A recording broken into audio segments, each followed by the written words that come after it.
going to sell it. They know Okay. this is a tough policy, so he's got to do it. Here he is. Here's the president. Tonight, I'd like to talk with you about immigration. For more than 200 years, our tradition of welcoming immigrants from around the world has given us a tremendous advantage over other nations. It's kept us youthful, dynamic, and entrepreneurial.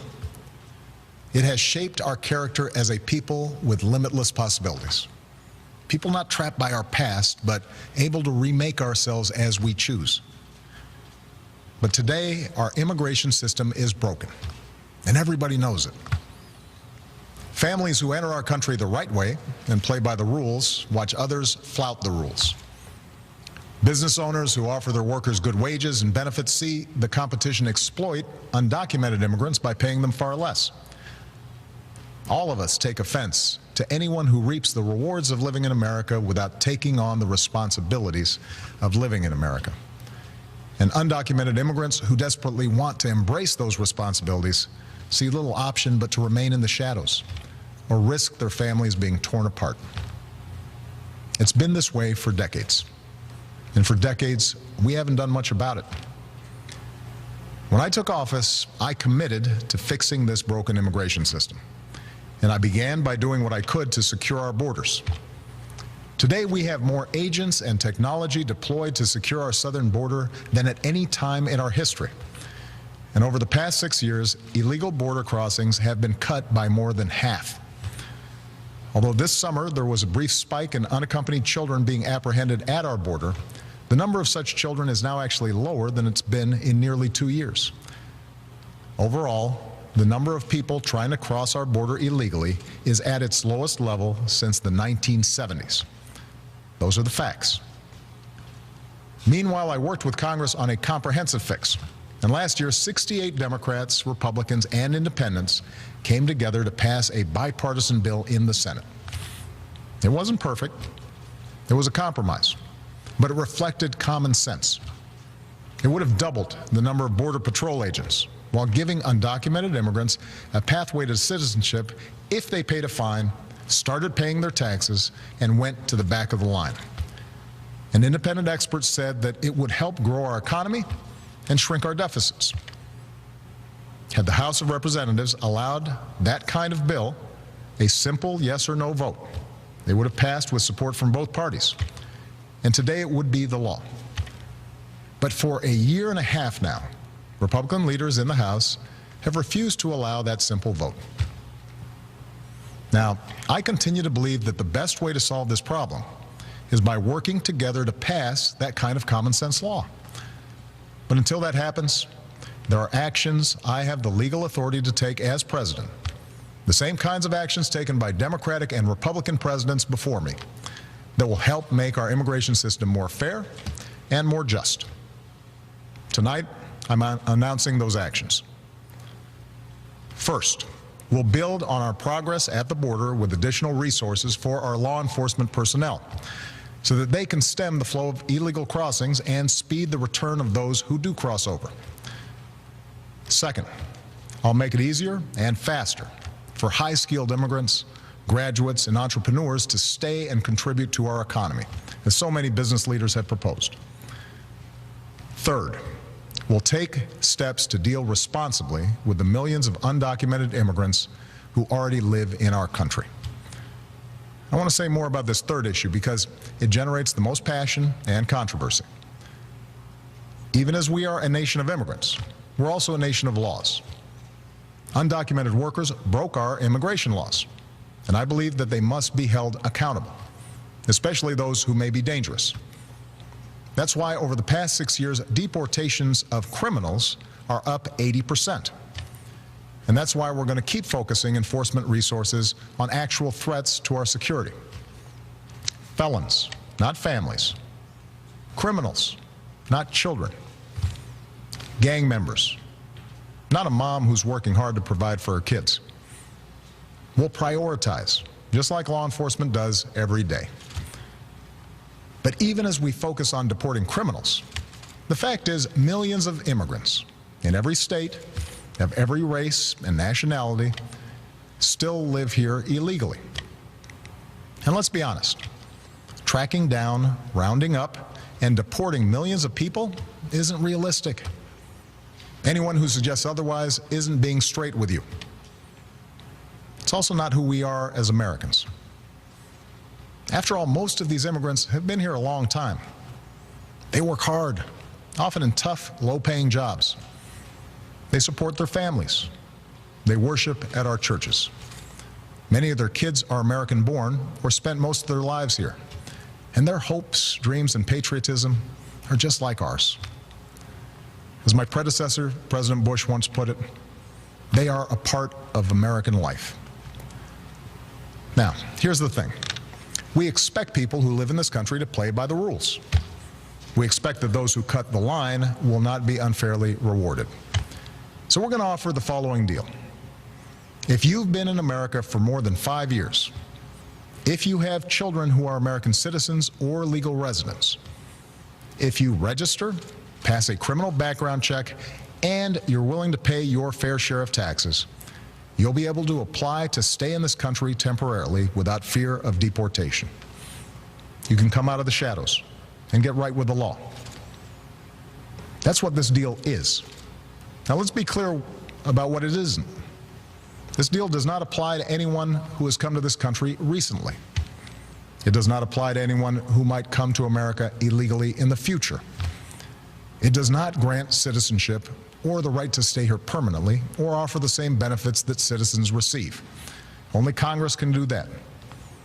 All we're saying is we're not going to deport you. I know some of the critics of this action call it amnesty. Well, it's not. Amnesty is the immigration system we have today. Millions of people who live here without paying their taxes or playing by the rules, while politicians use the issue to scare people and whip up votes at election time. That's the real amnesty, leaving this broken system the way it is. Mass amnesty would be unfair. Mass deportation would be both impossible and contrary to our character.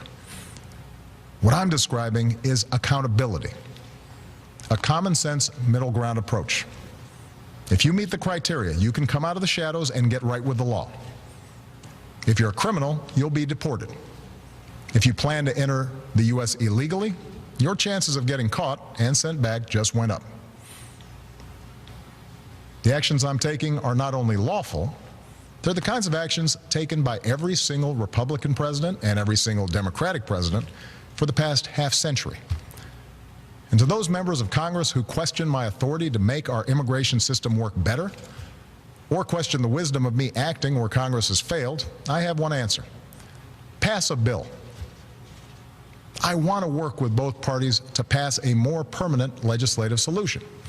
And the day I sign that bill into law, the actions I take will no longer be necessary. Meanwhile, don't let a disagreement over a single issue be a deal breaker on every issue. That's not how our democracy works.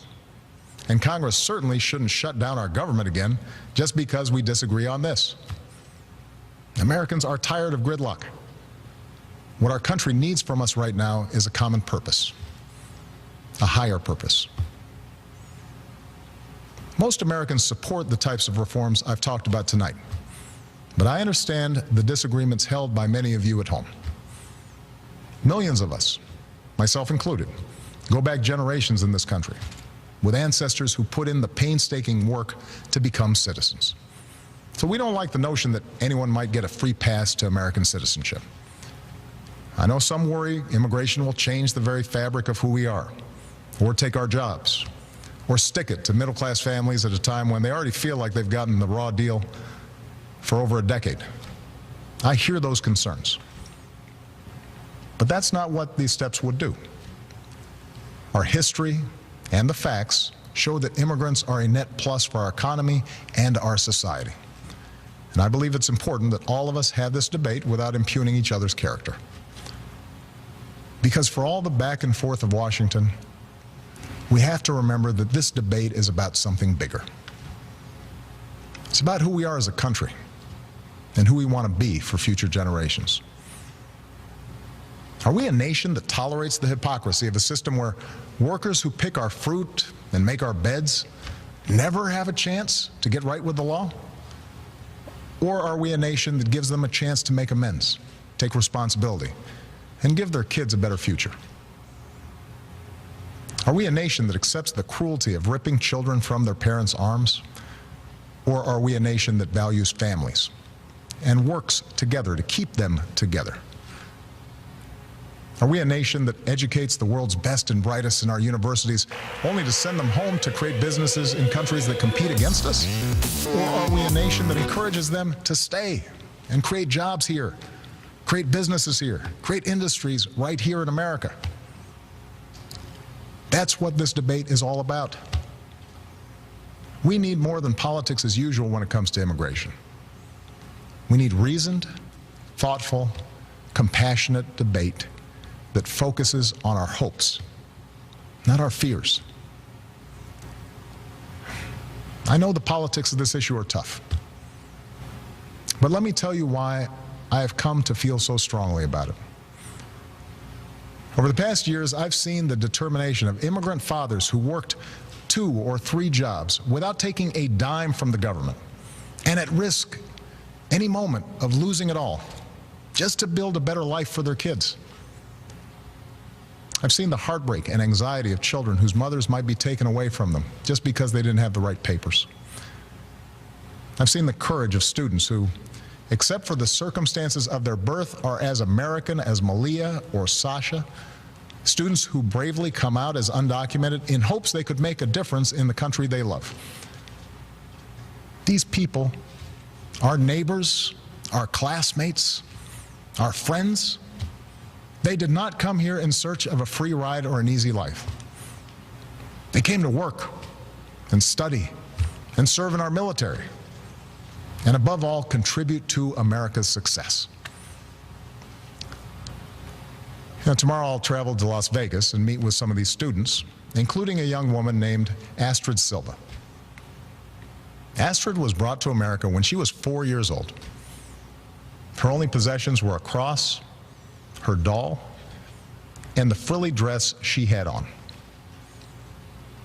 When she started school, she didn't speak any English. She caught up to other kids by reading newspapers and watching PBS. And she became a good student. Her father worked in landscaping. Her mom cleaned other people's homes. They wouldn't let Astrid apply to a technology magnet school, not because they didn't love her, but because they were afraid the paperwork would out her as an undocumented immigrant. So she applied behind their back and got in. Still, she mostly lived in the shadows until her grandmother, who visited every year from Mexico, passed away. And she